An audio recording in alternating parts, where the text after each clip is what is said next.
Thank you for joining me, fellow Guardians. This is Sam from Multiverse Mission Control, and today's quest is learning video games. In the modern era, more and more auteurs are recognizing video games as an exciting new medium for storytelling.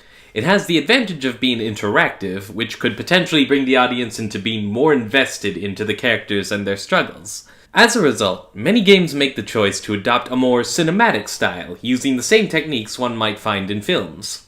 Games like this tend to focus more on narrative or spectacle, and in these cases some titles excel.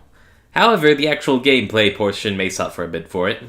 Plus, designers are always trying to find that difficult balance between telling their story and allowing it to be your story. If I'm being perfectly honest, I don't really want this to become the standard for games because it just encourages designers to make the bad kind of cinematic where the player is really only there to drive along the plot rather than to have their own kind of experience, in which case it's like, why didn't you just make a movie? After all, if you rob a player of their agency, you rob them of one of the most unique things about this medium. Plus, it's possible to have a personally impactful story without all the bells and whistles of an Uber CGI budget, you just gotta be creative about it. But, directed well, the good cinematics are still very interesting to explore as a novelty, and they can still provide unique experiences of their own. And then there are some titles that just stand out and find that perfect balance and manage to do it all. In any case, even if a game doesn't have much in the way of depth, a more simplistic gaming style combined with engaging visuals only made possible by modern technological advances can make for a decent starting game for new players, so I feel I should mention it. For better or worse, cinematic games tend to be very linear. On the negative side, this can make a player feel like they're being led by the nose or else railroaded into following a restrictive set of guidelines. But on the positive side, the player uses a simpler system while they get immersed. If the emphasis is on the artsy side, then the player's attention is where it needs to be, on the themes at hand, rather than on a complicated control scheme. As such, the learning curve is usually pretty lenient for new players. As the game is more spectacle-based, more artistic principles like color theory or the balance of light and shadow tend to come into play a lot more. They can help to indicate the next step that the player needs to follow. And this is the case for most games, it's just that the AAA budgets really let you know they're working for it. Usually, with cinematic games, the next step is pretty unambiguous. If it stands out from the environment, odds are good you'll be interacting with it in some way. Sometimes, games like this may have two distinct modes of action, one for exploring and one for actual action scenes. During the exploring scenes, the main action consists of walking around, exploring, poking things, reading things, and talking to people. And usually it'll be pretty easy to tell when the game's fixing to set up for an action scene, though it can happen unexpectedly. You should make sure you have a nice open window when you start a session in games like this, because you never know when the action is just gonna start and then just never stop the next hour or so. While in Explore mode, the camera may shift to weird cinematic angles which can make controlling the character a little weird. You either have to hold the direction you were pressing in between shots or else shift it with the angle, depending on the game. Just think of it like an actor taking stage directions from a capricious director. Some games may have action happen in conjunction with these cinematic angles, but this tends to be more the case in horror games, like Resident Evil and Fatal Frame, because then the janky nature of the camera and clumsy controls adds to the fear and feelings of helplessness.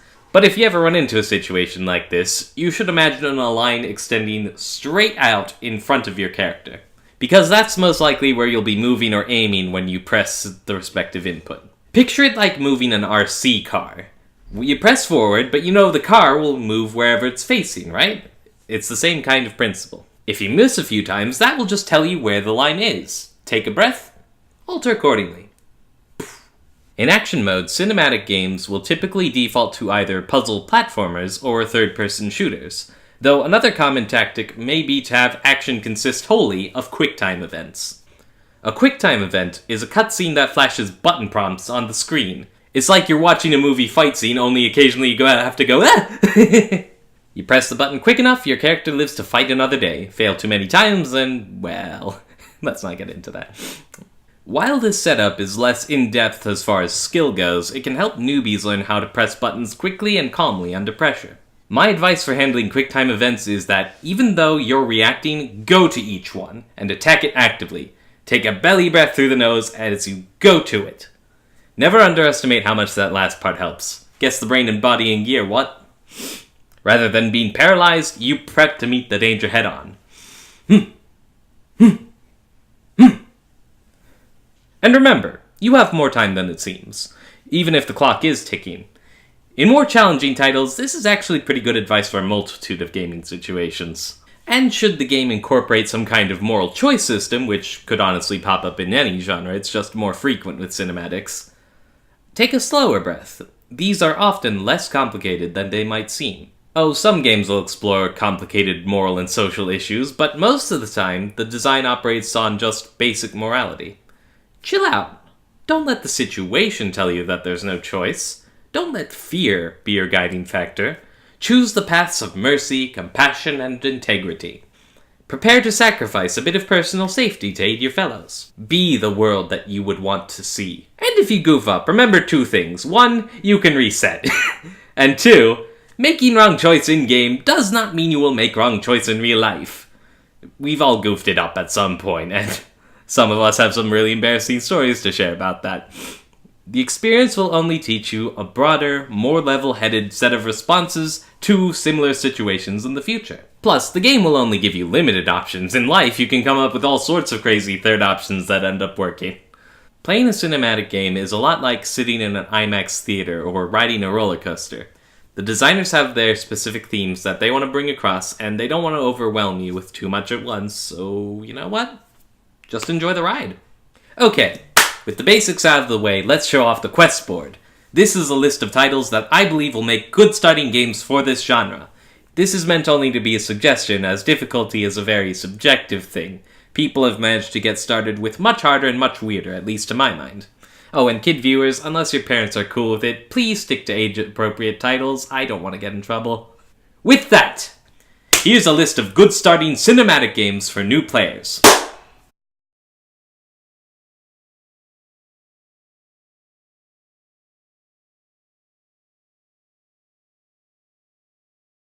Once you've got the basics down and a better idea of what you want out of games like this, decide for yourself what kind of challenge you want to explore next. Ask a friend, watch a review, or poke around online a bit. And choose a title that seems consistent with what you learned or that will challenge you towards the next step up. When you're able to set your own goals, the process of getting good becomes much more fulfilling. Okay, next time, I expect to cover shooter games. So, if you're interested, I'll see you then. So, thank you all for tuning in, subscribe if you want to see more content like this, and remember, you all have the potential to get good.